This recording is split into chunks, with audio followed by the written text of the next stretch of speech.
चार मागण्यावरती येणाऱ्या 6 तारखेला आम्ही मुख्यमंत्री साहेबांना काळे झेंडे दाखवून निषेध व्यक्त करणार आहोत। मी जेव्हा प्रभाग समिती सदस्य होतो तेव्हापासून मी आमदारांना महापौरांना पत्र व्यवहार केलेले आहेत की पांडुरंगवाडी हा पेंकरपाड्याचाच एक भाग आहे, पेंकरपाड्याचाच एक अंश आहे। जसं वाडी कसं असतात प्रत्येक गावाला तशी ती एक वाडी आहे। पेंकरपाडा गाव आहे, ह्याला ऐतिहासिक पार्श्वभूमी आहे। पेंकरपाडा एक महसूल गाव आहे आणि 100 वर्षापासून आमचं गाव तिथे स्थायिक आहे। आमच्या गावातील पोलीस पाटलांच्याच नावाने ते पांडुरंगवाडी वसवलेलं आहे, ते पण 1990 मध्ये। आमदार नरेंद्र मेहता यांना कोणता राग आहे आमच्या पेंकरवाड्यावरती माहिती नाहीये। वारंवार पत्र व्यवहार करून सुद्धा, त्यांना वारंवार सांगून सुद्धा, मुख्यमंत्र्यांना पत्र व्यवहार करून, MMRDA पत्र व्यवहार, अनेक आमच्या गावातील संस्थांनी पत्र व्यवहार केलेले आहेत, परंतु त्यांनी दुजोरा दिला नाहीये। आम्हाला कळलं मुख्यमंत्री साहेब 6 तारखेला येणार आहेत, तत्पूर्वीच आम्ही आंदोलन करून या ठिकाणी पेंकरपाडा गाव नाव दिलेलं आहे। पांढरवाडीला नाव विरोध नाहीये आमचा, परंतु पांढरवाडी हा पेंकरपाड्याचा एक अंश आहे, म्हणून पेंकरपाडा नाव द्यावा हे आमचं पूर्वीपासूनच मागणी होती।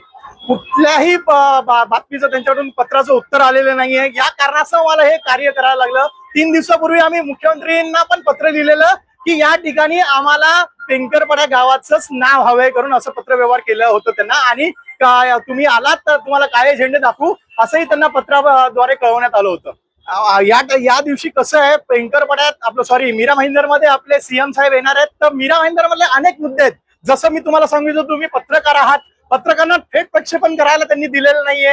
हे कुठेतरी हुकुमशाही आहे, सत्ताधारी भाजपा पक्षाची ही कुठेतरी हुकुमशाही आहे, ही मोडीत काढावी। या कारणास्तव आम्ही CM साहेबांना काळे झेंडे दाखवणार आहोत। त्यासोबतच पेंकरपाडा नाव द्यावा म्हणून पण काळे झेंडे दाखवणार आहोत। आणि जेव्हा आम्हाला आश्वासन दिलेलं पेंकरपाड्याचा जो सिग्नल आहे आणि पांडुरंगवाडीचा सिग्नल आहे त्या ठिकाणी फूट ओव्हर ब्रिज बनवणार होते, परंतु तो अजूनपर्यंत बनवलेला नाहीये। त्या ठिकाणी असंख्य अपघात होऊन पेंकरपाडा आणि पांडुरंगवाडी रहिवाशांचा मृत्यू झालेला आहे। आमच्या या 4 मागण्या घेऊन आम्ही त्या दिवशी मुख्यमंत्री साहेबांना काळे झेंडे दाखवणार आहोत। एक, मीडियाला थेट प्रक्षेपण करण्यास परवानगी द्यावी। 2, पांडुरंगवाडीचं नाव बदलून पेंकरपाडा करण्यात यावं।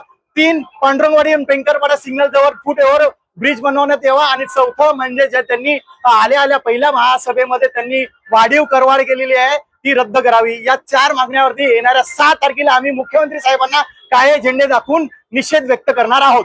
आम्ही याला न्यायालयीन प्रक्रियेत हे करू, वेगवेगळे आंदोलन करू, परंतु आमचं हे कार्य पुढे चालूच राहील आणि आम्हाला जोपर्यंत न्याय मिळणार नाही, पेंकरपाडा नाव होणार नाही, तोपर्यंत आम्ही शांत बसणार नाही।